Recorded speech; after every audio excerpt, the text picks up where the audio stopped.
Night in the Dome. Jair Davis beats Van Allen Lubin for the tip. Rodeau, tough catch for Lubin, and misses another one. And the ball deflects out to Withers. Rodeau will take it himself this time, right into the body of Taylor and roll home the game's first points. I like when get where he wants to go off the bounce. He's the most dangerous guy on the floor, but he needs to be able to score it first. Davis passes up a three. They get Lampkin isolated with Lubin, and he bullies him under the hoop. Most importantly, he was really friendly today, and he complimented both of us on our suits. He did. He didn't make fun of your glasses. 8 double-doubles in the last 11 and playing 30 minutes a game for Syracuse. Foul was on Starling. Cadeau as the first 4 points. We got two young guns about to check into the game for Carolina, fresh bodies. Ian Jackson and Drake Powell. Davis rocks his way to the right side of the paint. To understand the rhythms of the season, understand the little things. As you mentioned, that was Starling's second foul, but he stays on the floor for Syracuse. Gotcha. Jackson shot fakes a three, step back. And Ian Jackson, who did not hit a field goal on Monday, scores on his first touch. Make mistakes, play through mistakes, get better because of the mistakes, because his potential is off the charts. Jake Juan Carlos, Chris Bell on the floor for Syracuse. Lampkin finishes. Look out.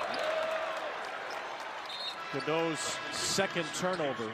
Syracuse brings in Petar Majstorovic, freshman from Serbia for the first time. Lampkin. Oh, Majstorovic just sealed off some space inside.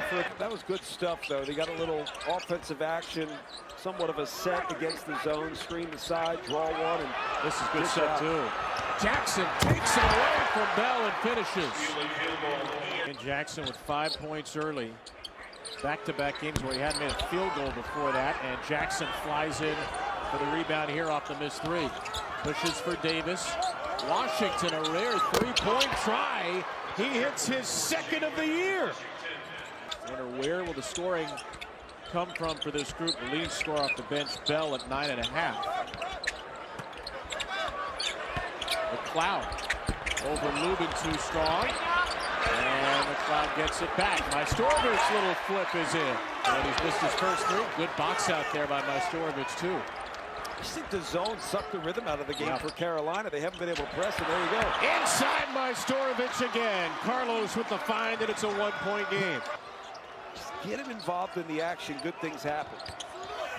Into Lubin. McLeod was late off the ball screen. And He just impacted this arena. They get like a free Chick-fil-A for those two misses. Tough. Rise and this. Davis squeezes in there for the tip-in. I say early in the contest, if you can get to the basket and score, make that defense respect you as a scorer so passing lanes open up. That was thrown away by Carlos, his first turnover. Carlos gets in there. Trimble, no, and it's Jackson again. So you can put together a nice run because the game of basketball is fluid, and the fluidity of the game kind of affords for the hot team to win a lot of games. See that in the NCAA tournament, a fearless conviction, and then you become really dangerous. We're going to have the easiest broadcast opens ever that day one of the NCAA tournament. Boo-boo biscuits. Yeah, I was trying to think sounds of a word. delicious. Davis step back three. And finally R.J. Davis started early because it was just a different rhythm, right? The position he's playing, the role he's playing is different, so the shots he gets feel differently. Majstorovic off his own miss. Play him focus. Been a little more above the surface scoring today. 6 points, averaging 2.7 on the year. Triple two-hand tap off his own miss.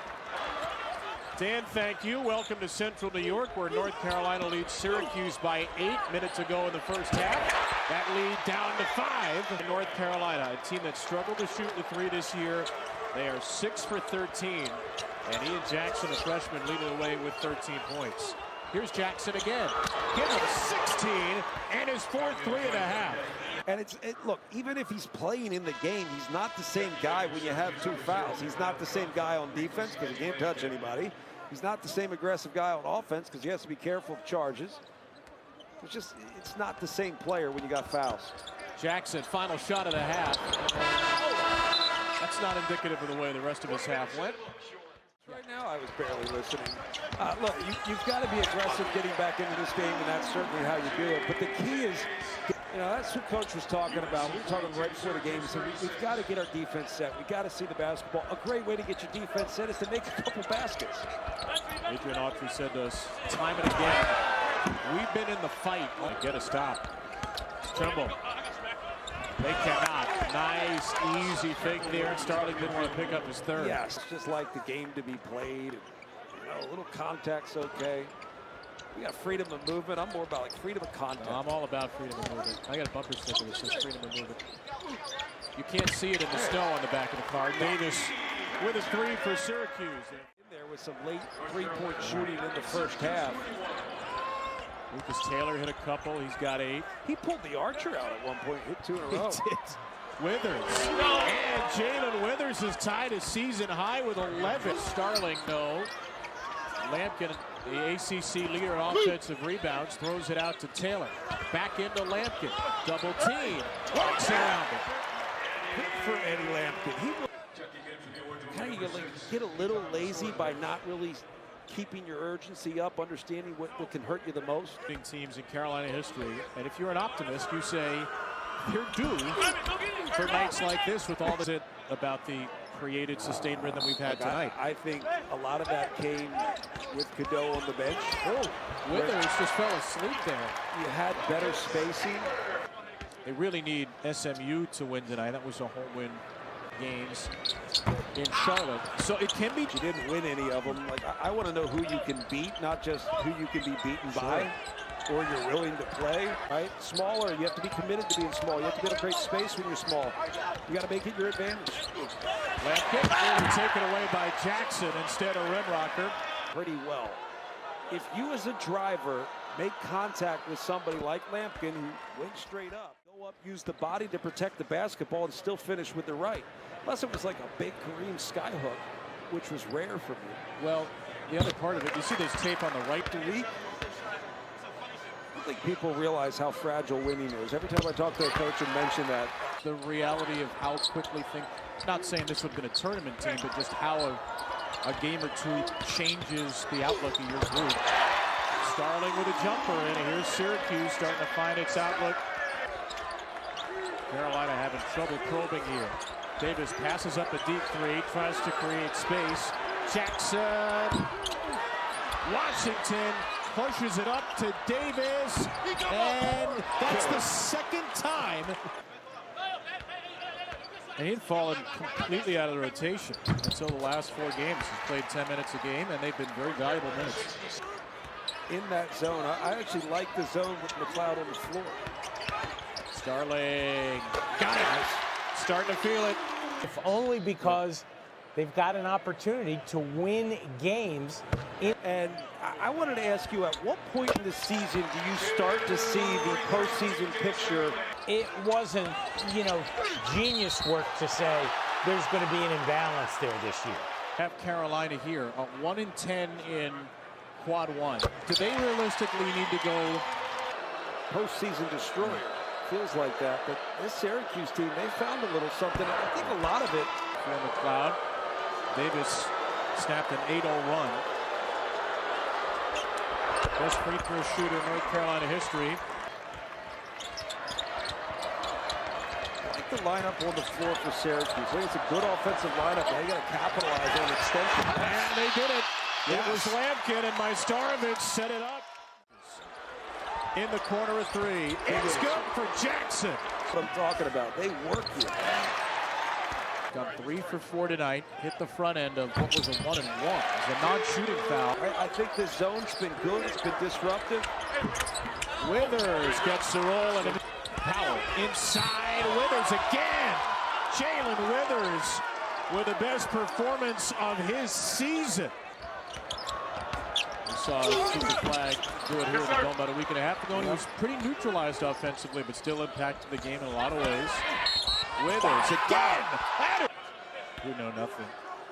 Jalen Withers, double figures his first 2 games of the year. That great game at Kansas. Thought maybe 19 overall and a 9-point lead for UNC. Just moments ago, this game was tied.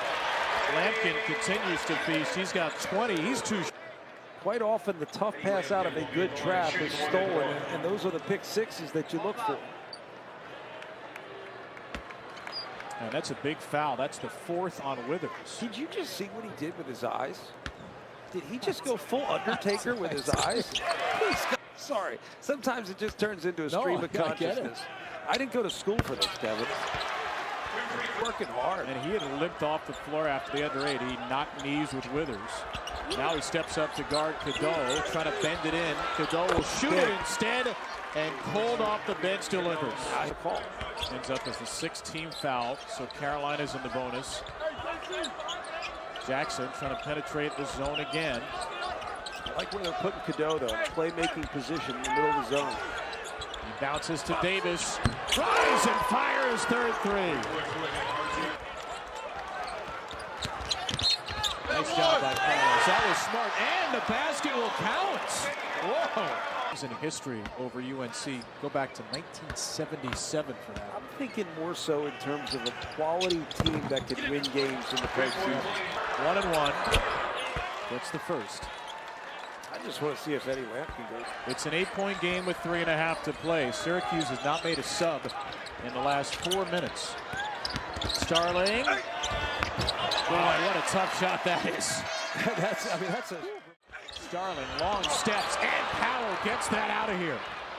Jackson all the way, lays it in. 23 for Ian Jackson. He's had to work. He's really worked on both sides.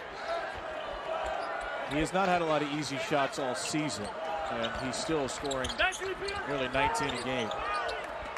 Jackson, turbo charge to the rim, just missed it deep. Didn't know his own strength. Carlos.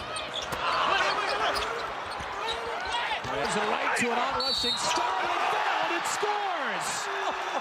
Just twisting himself into a pretzel. He had 19. And now Starling has 20. He's 8 for 8 at the line tonight. Best free throw shooter by percentage, Carolina history. He's not this team when he's got the ball in his hands. I just feel like they create a better rhythm. I think they were able to do that tonight. Second half, Starling. 9-foot setback by injuries. Time and again, shoulder and knee injuries. Started at Notre Dame. Fractured hand here. He's been from the free throw line. Boy, at Syracuse. Close, and they fought their way into this one. Jackson back for Trimble. Lampkin, one of the best free throw shooting nights of his life. He's 8 for 9. But look, it's been the whole game. He is working his tail off, man.